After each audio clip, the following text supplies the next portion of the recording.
Voy a empezar con un chiste, porque para enfocar problemas serios conviene desdramatizar. Había una vez un hombre profundamente religioso, muy creyente, y naufragó. Y cuando estaba en la isla, desde lo más hondo de su corazón, le pidió a Dios que lo sacara. Pasó un barco y le propuso salvarlo, pero él dijo que no. Él esperaba en Dios, es un hombre de fe. Y el barco se fue. Tiempo después pasó otro barco y volvió a decir lo mismo, se ratificaba. Él era un hombre de Dios, a él lo iba a salvar Dios. Y el barco se fue. Y lo mismo ocurrió con un tercer barco y finalmente el hombre murió. Cuando llegó a la presencia de Dios le dijo, ¿pero por qué no me has salvado? ¿Por qué no has hecho nada por mí? Y Dios le dijo, pero si te he mandado tres barcos. A veces ocurre que las cosas pasan delante de nuestras narices, pero no estamos preparados, no tenemos las categorías adecuadas para entender lo que pasa, pero pasan cosas fantásticas. Eh, Dice San Agustín que si miramos en nuestra intimidad, en aquello de íntimo, íntimo meo, encontramos algo que es más íntimo a nosotros que nuestra propia intimidad, más profundo, más real. Pero claro, no sabemos categorizarlo y a veces lo buscamos fuera, a veces lo buscamos dentro. Debe ser que no sabemos si estamos dentro, estamos fuera, pero hay algo ahí que se nos escapa y que quizá valga la pena pensarlo. Como eso es algo que afecta a todo lo humano, pues como ocurre con todo lo humano, podemos contar chistes, se puede falsificar y estafar a la gente con eso, o podemos encontrar grandes maestros. Nosotros vamos a seguir esta línea. Para eso, en Encuentros son Tinta y Caos, donde solemos invitar a gente que sabe y que, sobre todo, disfruta enseñando lo que sabe, contamos hoy con la presencia de Francisco Martínez Albarracín. Paco, muchas gracias. Hola Manuel, Manolo, como te llamo, muchísimas gracias a ti por invitarme. Encantado de estar contigo. Bueno, Paco es profesor de filosofía, nació en Caravaca, que es tierra templaria, vive en Cartagena, región de Murcia, que es tierra de Ibn Arabi o Aben Arabi, que como le llaman por aquí, que es un místico. Eh, es miembro del Círculo de Estudios Espirituales Comparados, es miembro fundador de MIAS Latina, que estudia el pensamiento de Ibn Arabi, es miembro de la Sociedad Internacional Jacob Böhme y tiene diversos estudios, diversos libros. Acaba de traducir Mysterium Magnum, por primera vez completa en español. Podemos decir que es la mejor traducción en español, obviamente. Böhme tiene una obra anterior, me parece que es la primera o de las primeras, que se titula Aurora, que estaba traducida, pero esta obra a la que nos referimos no. Eh, por esta traducción, Paco ha recibido el premio Jacob Böhme en 2025. Enhorabuena, Paco. Muchas gracias. Voy a empezar contando una cosa de la que Paco a lo mejor no se acuerda, pero yo no me olvido de ella. Paco es un poquito mayor que yo, muy poquito. Lo suficiente para que el verano en el que yo acabé bachillerato y COU entonces y decidí empezar filosofía, él ya quizá había acabado la carrera, estaba volviendo a Austria, y yo coincidí con él y le dije que iba a estudiar filosofía. Ya digo que aunque hay poca diferencia de edad, pero en ese momento yo era un chaval que salía del bachillerato y él era un señor que ya estaba acabando la carrera o era filósofo ya, en fin, para mí es un mundo, un cambio, un salto categorial. Y entonces Paco me atendió con mucha delicadeza y con mucho cariño. Yo vi, no me soltó lo que él sabía, sino que, por eso digo que a lo mejor no se acuerda, pero a mí se me grabó. Paco me preguntó, ¿tú de qué vas? ¿Qué enfoque tienes? ¿Qué es lo que te gusta? ¿Qué te interesa? ¿Qué te mueve? Es decir, Paco mostró apertura a lo que tenía delante, a esa criatura que era yo que tenía delante, y en función del material que yo le di, lo que yo le dije de mis intereses, pues ya empezamos a hablar y al final me dijo, yo creo que a ti a ti, Manolo, no a todos los alumnos del mundo, a todas las personas, no, a ti, a ti. A ti te puede interesar este libro. Y no solamente me dijo te puede interesar, dice, y espera que te lo voy a dejar. Y me lo dejó en aquella época, porque ahora mismo un libro te lo consigues en internet, en un Plus Plus, pero entonces la cosa era complicada.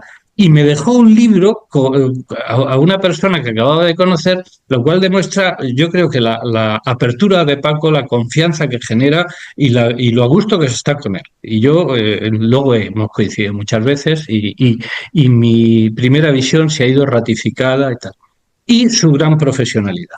Esto está.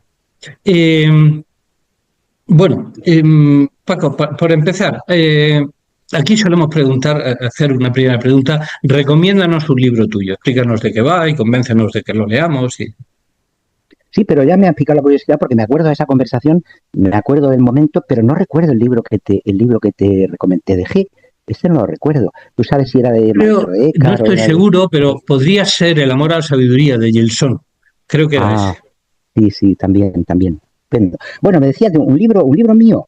Bueno, tú Sí, sabes, Manolo, que yo los libros que he hecho han sido para los alumnos, ¿no? Entonces han sido cosas, pues, de trabajada y tal, pero pensando en los alumnos. Lo último que he hecho, que lo iba a publicar la editora regional, bueno, que ya no se llamaba así, editora regional de Murcia, se llamaba Tres Fronteras, de me parece, fronteras. y estaba ya en la lista de publicación, salió incluso en la prensa como el título, pero entonces pues se jubiló el director, debió quedarse casi sin fondos un poquito por la COVID y todo esto, y entonces me dijo Paco, entonces el director dice, Paco, yo ya no estoy, me he jubilado y creo que ya no se va a publicar este libro. Digo, no pasa nada. Entonces lo he puesto en Academia Edu, lo he puesto libre ahí. Y ese libro es el trabajo de 7 o 8 años en cosas que yo he preparado para Mías Latina, porque Mías Latina no es solo estudio de Inarabí, sino autores afines, ¿no?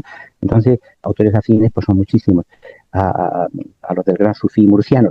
Y entonces el título es muy bonito, el contenido ya no sé, discreto, son trabajos, yo lo que hago, yo digo siempre en broma, yo debí estudiar para notario, porque a mí lo que me gusta es leer buenos libros, tomar notas, muchas notas, y ponerlas luego, por escrito, regular, pues yo no soy un gran escritor, regularmente puestas, pero por lo menos que estén las citas que merecen la pena. Y ese libro lo titulé La flor del intelecto y el fruto del corazón. La flor del intelecto es una expresión creo que de Próclo o quizá de Jámblico, no estoy seguro, pero me parece que de Proclo, el neoplatónico. Es un término que me gusta mucho porque alude a la cima del intelecto, ¿no? Lo que está por encima de la razón, al puro intelecto. Y el fruto del corazón, esto ya es una metáfora más zambraniana y de Inaraí, ¿verdad? Es decir, cuando despierta el intelecto, entonces florece el corazón, por así decirlo, ¿no? Sí, eso está libre ahí en la Academia Edu, pues son ahí bastantes capítulos, deben ser cerca de 300 páginas y seguramente hay alguna cosa que pueda interesar, bien sea pues, sobre Raimundo Luglio, sobre Upanishad, cualquier cosa que ahí, ya digo, hemos ido recogiendo. En la descripción del vídeo pondremos un enlace, si te parece bien, para quien quiera pueda pinchar y conseguir el texto. ¿Vale? Gracias. Bien. Bueno, Jacob Böhme, que es lo que motiva esta entrevista, no es un autor muy conocido, es citado, o sea, que existe y cuando uno habla, cuando explican en la facultad a Hegel, siempre se refiere uno a Böhme. He leído tu texto y me ha llamado la atención porque no tenía ni idea que Alexander Coiré está influido por Böhme y en fin, una serie. Es decir, es un autor muy importante, pero al mismo tiempo es un perfecto desconocido. ¿Cómo te llamó? ¿Cómo entraste tú en contacto con él? ¿Qué es lo que te motivó? Pues mira, fue muy sencillo, fue una persona. En la vida conocer a algunas personas, yo cuando estuve los 2 años en Viena también tuve suerte de conocer a unas personas maravillosas, admirables. Pues fue una persona que yo conocí al acabar la carrera. Permíteme que diga que yo conocí antes a un maestro de escuela que daba clase, yo también un poquito acatarrado como tú, pero espero que no moleste esto para la conversación. Y yo conocí con 13 años lo digo rapidísimo, a un maestro de escuela que daba clase además a los más pequeñitos, a los párvulos. Y esta persona era extraordinaria, era muy especial. Me abrió el sentido de lo que es la interioridad, el camino interior, ¿no? Y eso marcó mi vida. Entonces digo, pues tengo que conocerme a mí mismo, tendré que estudiar psicología, aunque no me guste quizá la psicología científica, y me fui a Valencia, ¿no? Bueno, ese fue un encuentro maravilloso con 13 años y que yo no me explico, pero sucedió. Y mi hermana y yo íbamos a su casa, estábamos hora y hora escuchándole, y nos decía cosas que para era una novedad extraordinaria. él no era así cristiano, ni iba a misa, pero nunca comulgaba, y sin embargo explicaba frases del Evangelio pues, de San Juan de la Cruz con una profundidad, y hablaba de Krishnamurti, hablaba de la Bhagavad Gita, yo qué sé, de la filocalía, de los padres o sea, de la tradición ortodoxa, en fin. Bueno, esto es Juan Sarabia. Pero después conocí a Emilio Saura, un sabio clandestino de la región de Murcia, como lo llamó un catedrático de la Universidad de Murcia, no sé si decir el nombre, conocido, muy buena persona, amigo de él también, sabio clandestino, como decía Mario Benedetti. Y este me dijo, Paco, esto estamos hablando de 1981, 82, y me dice, si te interesa el esoterismo cristiano, Jacob Böhme es el autor. Es decir, el esoterismo es una palabra que hay que cogerla con pinzas, ¿no? Es decir, el genuino esoterismo, no las mistificaciones. Es decir, porque esoterismo, si nos referimos a Aristóteles, es decir, los escritos esotéricos son los interiores, ¿no? Los que están para la gente preparada, para la escuela, los otros son ya para el gran público, ¿no? Entonces le hice caso, me compré la obra completa de él, era el sueldo de un mes entonces, 80.000 pesetas me costó en la librería Missner, es la edición que tengo de referencia, 11 volúmenes, y quise hacer la tesis. Claro, error, porque uno se pone a leer Aurora, a mí me llevó un año leer Aurora, y yo digo, esto no hay forma de sistematizarlo. Es lo que dice Hegel en sus lecciones de historia de la filosofía. Jacob Böhme, fíjate que lo pone junto con Francis Bacon como inicio de la filosofía moderna. Uno el empirista, por así decirlo, y otro el de la experiencia mística, ¿no? Jacob Böhme. Y dice que es extraordinario, pero que le falta el concepto, que es un galimatías, que no hay forma de sistematizarlo. Hegel es muy gracioso en los comentarios porque lo admira muchísimo, dice que ha llegado al núcleo, además de la esencia del cristianismo, etcétera, tal. Bueno, ahora que digo esencia del cristianismo, Feuerbach también lo elogia, ¿eh? Y los que han leído a Böhme, y diré 2 o 3 nada más, porque si no me llevaría 10 minutos, Newton lo lee, Goethe lo lee, Leibniz lo lee y lo elogia. Sí, ha habido gente que no lo ha visto, como dice Agustín Andreu, que no Ortega, dices que no lo... Ortega mismo, dices. Ortega, dices que no lo cita, no lo considera, vamos. No lo considera, pero María Zambrano sí. María Zambrano leyó justamente el libro de Alexandre Coiré, es un libro extraordinario, La filosofía de Jacob Böhme, 400 páginas. Fue la tesis doctoral de Alexandre Coiré. Bueno, el origen de ese libro fue su tesis doctoral.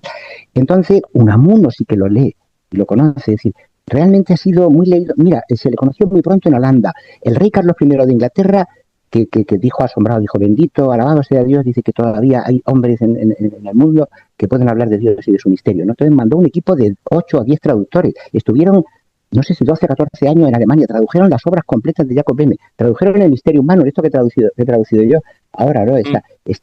Son 1000 páginas. Pues esto, la única traducción inglesa es del siglo XVII, la hace un tal John Elliston. Tradujeron casi todo lo que encontraron, los manuscritos. Vida de Böhme se publicó solo un librito de 60 páginas, ¿no? Todos pequeños tratados.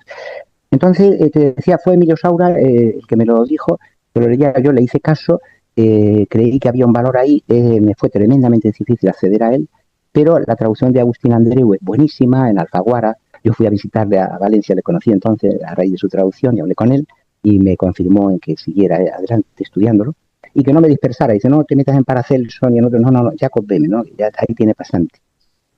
Y ya cuando me he jubilado, cuando he podido dedicar tiempo, he estado casi 5 años para traducir este libro, porque tuve que primero preparar glosario, vocabulario, es decir, ver los especialistas. En Francia se le conoce muy bien, muy bien. Hay libros extraordinarios, pero en España no se le conoce, porque además las traducciones que hay son muy malas en general. Quitando 2 cositas, quitando a Agustín Andreu, por supuesto, y quitando una traducción de Olañeta de un tratadito sobre la vida suprasensible, está bien. Y una edición que hubo de Confesiones en Kiev, lo primero que yo tuve, ¿no? Que prologa Ernesto Sábato y Evelyn Underhill, especialista de la mística, también hace una introducción preciosa de 5 o 6 páginas. Y se deja leer, pero eso es una traducción del inglés de un librito del principio del siglo XX, ¿no?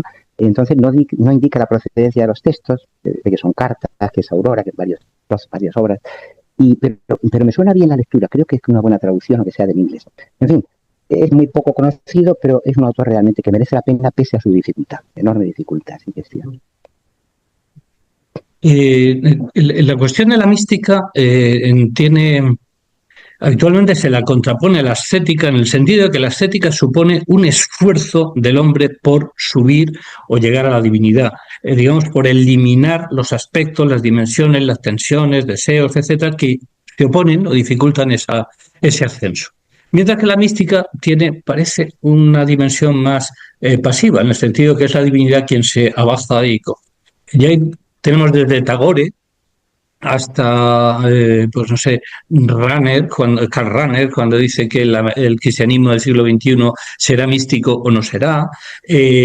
Tenemos la nube del no saber, tenemos, en fin, una mística de los ojos abiertos, que es decir, lo que decíamos con el chiste antes, abre los ojos, mira, si es que estás absolutamente rodeado, usando un poco la terminología de Beme, o sea, es que el libro de la naturaleza es el libro de Dios y cada hombre es también un libro de Dios. Entonces, lee, abre y lee.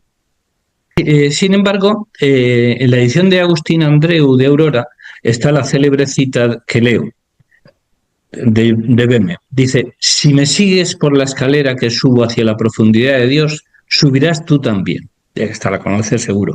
A mí lo de la escalera me ha recordado otras escaleras. Recuerdo la escalera de Wittgenstein, cuando dice sube por la escalera y luego hay que lanzar la escalera, hay que quitarla, porque esto es otro mundo. Y Wittgenstein habla también, más específicamente, usa esa terminología de lo místico, lo inefable, lo innombrable, etcétera. La escalera de Jacob, que también es una escalera mediante la cual el hombre. La mística de Beme supone el esfuerzo del hombre por subir, o simplemente el abrir los ojos y mirar y descubrir lo que hay, evidentemente, pero que no somos capaces de categorizarlo, digamos, como el náufrago de la isla que no entiende que Dios le ha mandado el barco. Estoy totalmente de acuerdo con todo lo que dices, creo que no se puede decir mejor. Yo te contesto por lo que conozco de la vida de él y lo que he podido leer y lo que él dice de sí mismo, efectivamente, porque él no se atribuye ningún saber propio, ningún conocimiento acerca de la realidad divina. Además, dice que nunca pretendió tal cosa, ¿no? Meterse en ese abismo de conocimiento, nunca lo pretendió. Era un hombre muy sencillo y además autodidacta, no tenía formación, apenas estuvo en la escuela hasta los 11 años, ¿verdad? Pero leyó. Entonces, mira, lo has dicho muy bien, efectivamente, hay una preparación. Hay algo que el ser humano tiene que hacer. Y eso en realidad sería como lo enseñan las beguinas, estas mujeres maravillosas del siglo XII, XIII. Eso es el anhelo. Tiene que haber anhelo, tiene que haber deseo, fuerte deseo. Y en el caso de Jacob Böhme, ese deseo vino propiciado por una depresión terrible que él tuvo. No dice el biógrafo cuándo, pero yo creo que la tuvo ya en la adolescencia o la primera juventud. Y es porque él era muy piadoso, enormemente piadoso, como un niño, siempre fue como un niño en su sencillez y sufría por la presencia del mal. Él no entendía el mal, de estas guerras que arrasan, que devastan los campos, las ciudades, que asesinan, ¿verdad? Dice, por ejemplo, en Misterio Humano y en todos sus libros, que toda guerra la promueve el diablo. Fíjate si era sencillo que ni siquiera considera la posibilidad de una guerra justa, de autodefensa, que es legítima, éticamente, faltaría más. Toda guerra la promueve el diablo. Esto deberían de escucharlo hoy algunas personas que tienen poder en el mundo. Entonces, fíjate, hay un esfuerzo, hay un anhelo. Y él sufría tanto que tuvo, yo creo que dice, al fin la puerta se me abrió. Pero yo creo que de lo que él sufría y pedía, ¿no? Y decía, si yo solo quería librarme de y se decía de su ingenuidad, de los ataques violentos del diablo, decía, ¿no? ¿Verdad? Porque él estaba escribiendo y el diablo, así lo sentía, claro, esto nosotros tenemos que entenderlo, pero estaba escribiendo y yo notaba que le pinchaban, y le decía al diablo, le decía, déjame tranquilo, ya sé que te molesta mucho esto que yo estoy haciendo ahora, esto que estoy escribiendo, que estoy revelando, esto que se me inspira a mí tal, date quieto, y ya te van a dar muy pronto una buena regañina. Así, le hablaba así al demonio, ¿no? Fíjate, en su ingenuidad. Bueno, pues, entonces, pero la mística es fruto de la pasividad, como has dicho, es gracia. Es gracia. Pero, ¿y gracia por qué se da a uno a otro? Bueno, si conociéramos el don de Dios, como le dice Jesús a la samaritana, veríamos que el don de Dios es infinito y basta que uno se mueva un poco para que uno dé un paso para que él dé 200.000 pasos. Es decir, que la gracia viene y la gracia no hace acepción de personas y se dirige a todo el mundo, en todas las épocas, en todos los tiempos, en todas las culturas, en todas las tradiciones. Bueno, y especialmente para los cristianos, pues que duda cabe en la manifestación, en la revelación del Verbo, ¿no? De Cristo. Y es una gracia, y él es consciente de esa gracia, de haberla recibido, y no ser digno, yo soy un laico aquí que no tengo conocimiento, no tengo estudio, no tengo preparación, pero se me ha abierto la puerta y he visto, ¿no? Entonces, fíjate lo que decía lo de Wittgenstein leía a Schopenhauer, aprecia mucho a Schopenhauer, pero es que Schopenhauer apreciaba muchísimo a Jacob Böhme. Esa idea de que la cosa en sí es la voluntad, eso viene de Jacob Böhme, porque en Ungrun, que es como llama él a a lo que hay antes de Dios, por así decirlo, ¿eh? Porque dice, Dios no tiene principio, pero voy a suponer que tuviera uno, y ese es el Umbrum. El Umbrum es sin fondo, sin fundamento, sin porqué, sin razón, sin principio, sin final, sin meta, incluso dice, ¿no? Y de ahí, eso que es una nada, y que es una libertad, y que dice que puede el uno, y luego dice la voluntad, ahí en la voluntad, ahí toma Schopenhauer su noción fundamental. Pero claro, Schopenhauer se queda en una visión irracional, o sea, la voluntad es irracional, no sabe lo que hace, el mundo es sufrimiento y tal. No, no. Para Jacob Böhme lo que viene después de ese fuego, de esa oscuridad, que es el primer principio de la esencia divina, es el segundo principio de la esencia divina, que es lo que dice que llamamos propiamente Dios. Y eso es la luz, como él dice, la luz que nace del fuego y el amor. El fuego es la cólera de Dios, no como él dice, o sea, pero dice, no, lo que llamamos realmente Dios no es el fuego, sino que es el amor, es la dulzura, es la misericordia. Ese es el Dios cristiano, ¿no? Es más una madre que un padre, ¿verdad? Porque esta costumbre, y no quiero hacer un discurso de género, que tontería, ¿verdad? Pero que es más una madre porque él destaca siempre en lo femenino. Dice que la salvación viene de la estirpe de la mujer, de la promesa se le hace a Eva. Y dice cosas curiosísimas, dice, el hombre se ha dormido, termino ya que no me quiero alargar, pero esto nos daría para más tiempo, ¿verdad? Dice, el hombre se ha dormido en la eternidad y se ha despertado en el tiempo. El que se durmió en la eternidad fue Adán en el paraíso, era andrógino, y de ahí se le sacó, al dormirse se le sacó su Eva es su parte divina, su parte celestial, y de ahí nos viene la salvación. Por eso es creador de una teoría maravillosa que es la doctrina de Sofía. Jacob Böhme es el creador de la moderna doctrina de la Sofía, que sí que tiene raíces bíblicas, como tú conoces perfectamente, ¿no?, del Antiguo Testamento, pero que él la recrea de una manera extraordinaria, bellísima. Influye en Arnold, que hace unos comentarios preciosos al Cantar de los Cantares, influye en los sociólogos rusos, Soloviev, Berdyaev, en fin, todos estos teósofos, bueno, algunos teósofos, pero sobre todo sociólogos. Otros pues no son bohemianos, así no son tan esotéricos, ¿verdad? Como Florensky, por ejemplo, Pavel Florensky, pero otros sí, otros se reconocen discípulos de Jacob Böhme. Bueno, no me quiero alargar porque sé que tienen más preguntas o más propuestas. Bien. No sé si te suena la distinción que yo he leído alguna vez entre la mística castellana, Teresa de Jesús, Juan de la Cruz, una mística de la presencia. Digamos que a Santa Teresa tiene esa gracia de la presencia de Dios, pero la tiene entre los pucheros. Es decir, está en la cocina, está cocinando y de pronto tiene un rapto y dice, ¡ay, que se me cae el aceite!, ¿no? Y está ahí, es muy, digamos, sensible y palpable. Y los problemas que tiene con su confesor, creo que Jacob Böhme también tuvo algún problemilla que acabó en un libro y la prohibición, tal, luego si quieres lo cuentas.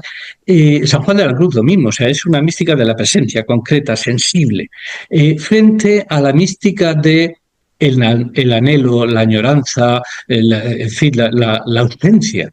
No sé si Böhme encajaría en esta distinción y estaría más en el ámbito de la ausencia, porque claro, cuando habla del Ungrum, dice, ¿de qué estás hablando? Luego entramos en el Ungrum porque es fascinante filosóficamente, pero cuando Teresa de Jesús habla de la mística, está hablando de Jesús, que además es un cuerpo de unos 70 y tantos o de 1,80, lo que sea, pero es decir, no es de 1,20 ni es de 2 metros, es eso, y tiene el pelo de este color, o sea, es muy concreto, pero el Ungrum no es tan concreto. ¿A ti qué te parece? Sí, también me parece una pregunta preciosa para reflexionar, la verdad. Junto a esta mística de presencia y de ausencia, yo la de la ausencia la vería mucho en las beguinas, sobre todo por el anhelo, bueno, y en Rumi, siempre la añoranza, el anhelo, pero esa ausencia se produce cuando ha habido una presencia. Es lo que dice Jacob Böhme de la Sofía. Dice, cuando la Sofía es para él la novia del alma. Bueno, la Sofía es el arquetipo, es la belleza de la creación, es el ser humano perfecto, es Cristo, ¿verdad? Es andrógino, es una virgen masculina, como él dice. Pero la Sofía dice, cuando viene al alma, luego lo que hace es que la prueba al alma y se retira y se calla y se aleja a tiempo. Y entonces el alma piensa que está así abandonada. Es como cuando Dios te da una serie de una gracia, te da a beber algo de una gota de su dulzura, y luego pues te viene la noche oscura y se aleja y tal, y entonces tú tienes que tener fe y quizá, como nos ha pasado a algunos, estar 40 años en el desierto. Pues la travesía, el 40 es muy simbólico, en Jacob Böhme lo dice, para él fue 40 horas las que tuvo Jesús en el sepulcro, muchísimas 40 días, no sé qué, 40 años Israel, o sea, siempre está con esos números, con cifras, ¿no? Pero digo que además de la presencia y la ausencia estaría la mística de la esencia, de la que se dice del maestro Eckhart, que Bem me lo conoció a través de Martin Moller, un teólogo extraordinario que tuvo la suerte de conocer allí en su iglesia, antes de que llegara el otro, el loco este, el dogmático Gregorio Richter. Richter significa juez en alemán, que fue un juez implacable y persiguió a Jacob Bem y bueno, y le hizo sufrir mucho. Pero en Bem, esto es lo maravilloso de este hombre, lo que a mí me fascina, esta persona tan sencilla, la profundidad que tiene. Es decir, por eso yo a veces digo, quien quiera meterse en lo oculto, en lo esotérico y tal, tiene que ser un alma sencilla y no corre peligro.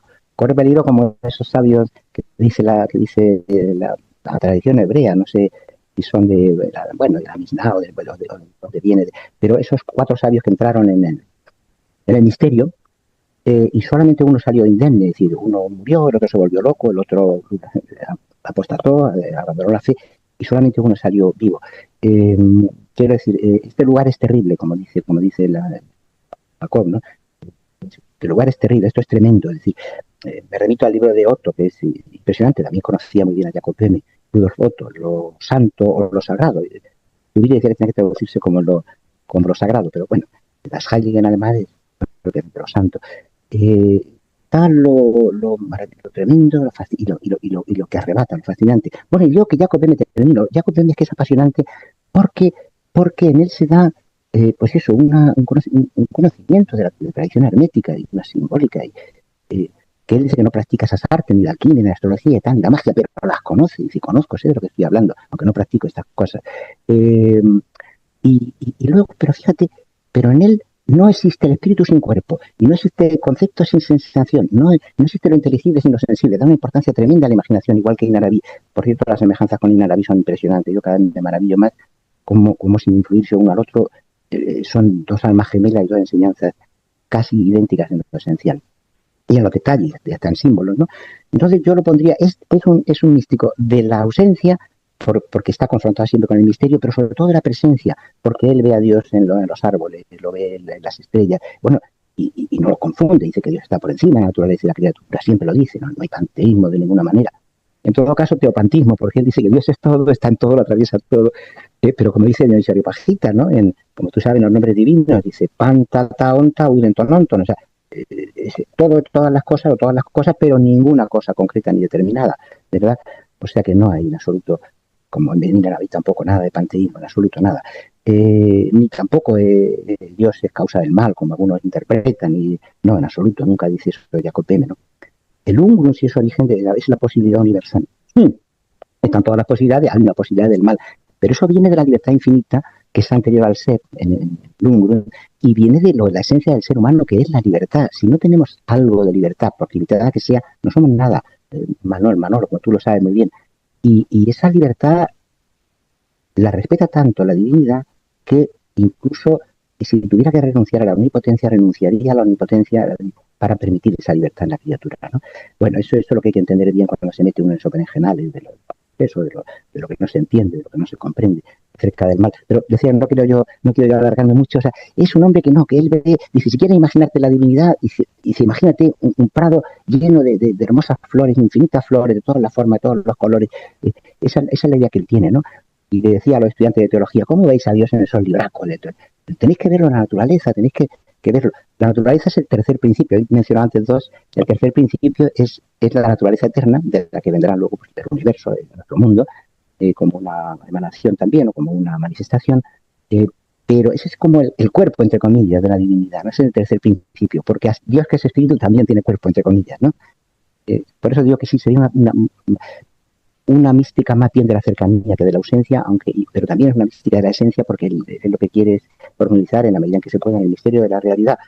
La realidad no podemos comprenderla, ¿no? María Zambrano dice una cosa bellísima, ¿no? Como diciendo que la vida es algo que fluye de un fondo oscuro de misterio, ¿no? Y ese misterio lo somos nosotros también, como decía Wittgenstein perfectamente, es algo que no se puede decir, pero que se muestra a sí mismo. Se muestra si uno está atento, ¿verdad? Böhme siempre dice, despierta, hombre ciego, y despierta y date cuenta, ¿no? Pero claro, él despertó porque se le abrió la puerta, ¿no? Dice, yo he aprendido esto en la escuela de la Sofía, ¿no? Bueno, y mira, cuando por experiencia de la propia vida, es decir, cuando estamos un poco adormilados, que es lo normal, pues no nos damos cuenta de las cosas. Tú lo has dicho al principio de maravilla. Y cuando estamos conscientes y un poco despiertos, o algo nos despierta, nos damos cuenta hasta de los más pequeños detalles. sincronía, lo que sea, ¿no? Percibimos hasta los pequeños detalles, pero cuando estamos un poco atontinados, que es lo habitual, es lo normal, un poco con permiso de quien nos escuche, pues no nos damos cuenta de las cosas maravillosas que nos rodean. La cita de la escalera dice Beme que si lo seguimos por la escalera llegaremos no a esto y a lo otro tal, sino llegaremos al corazón de Dios. Es posible que el corazón de Dios sea ese Ungrum, en definitiva. Ungrum no se puede traducir como causa incausada. Pienso que porque causa es un concepto fabricado, es un concepto limitado. Y lo que se está diciendo es que es el Grund, el fundamento, sin fundamento. Y eso no puede ser dicho, puede ser más o menos sentido, pensado, intuido. Y todas las cosas con las que jugamos hablando sobre ese principio pues en realidad son categorizaciones humanas, es decir, que los griegos dirían que, o el Evangelio de San Juan dice que Dios es logos, pero logos es medida y es categorización intelectual. Podemos decir que es voluntad, que es libertad, pero también es una categorización. Entonces, es un modo de decir que nosotros vemos las cosas como las vemos, pero Dios va a su aire y nos deja ver lo que le parece oportuno. Muy brevemente, porque se nos acaba el tiempo, si quieres comentar algo de esto y luego ya pasamos bueno, que nos comentes algo de Mysterium Magnum o lo que tú quieras. Sí, pues muy brevemente, efectivamente, Manolo. Karl Barth, el gran teólogo alemán, ¿verdad?, el protestante, decía que todo lo que digo de Dios es un hombre quien lo dice, ¿no? Esto no hay que perderlo de vista con San Agustín. Dice, si lo que vas a decir a Dios lo comprende, lo entiende, te has equivocado, has dicho otra cosa, ¿no? Diferente y distinta, ¿no? Eso siempre hay que ponerlo por delante, como tú dices. Claro, pero el corazón de Dios, cuando Bethme habla del corazón de Dios, no se refiere al Ungrum, se refiere a la revelación. Fíjate que él dice que Lucifer estaba era el corazón de Dios, era el Hijo, y luego ese lugar lo ocupó Cristo, ¿no? El Verbo encarnado. Pero Cristo vino a ocupar el lugar del príncipe de este mundo, ¿no? Entonces el corazón es la revelación, es el Hijo, no es el Espíritu. Por cierto, que hablando de Padre, Hijo, Espíritu, dice Jacob Bemme que ahí no hay tres personas. O sea, que no tiene nada de teólogo.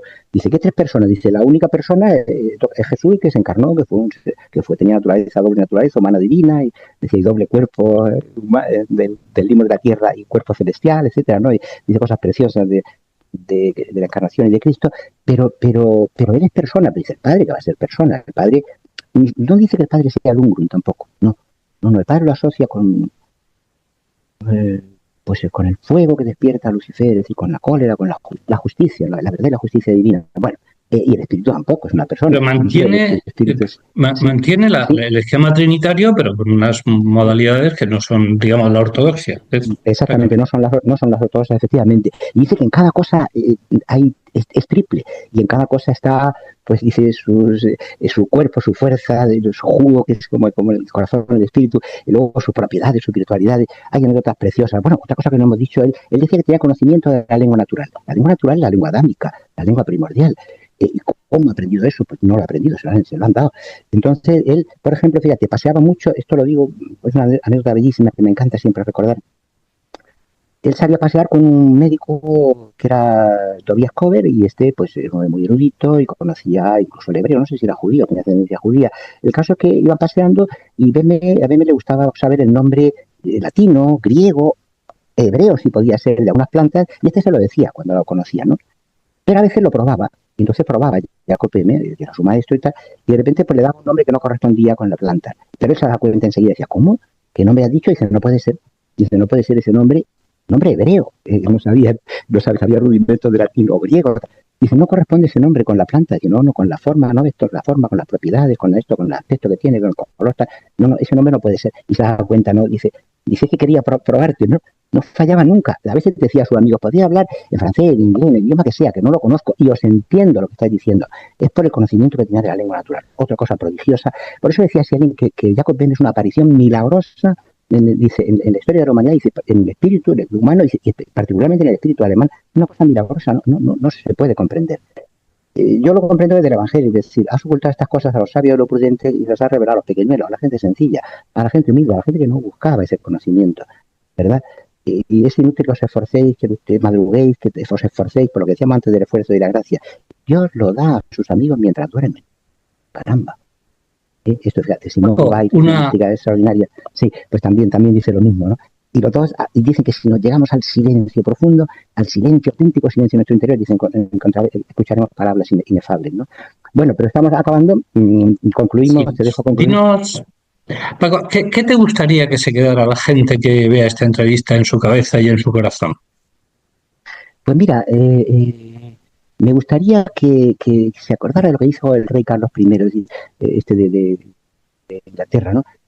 Hay personas maravillosas a las que se les ha dado un carisma, un don de profundidad, de sentido, de belleza, de lo que es el camino interior, el camino espiritual, más allá de creencias, de prácticas, de ritos, de dogmatas, de escuelas, más allá, con una apertura del corazón enorme, infinita, ¿no?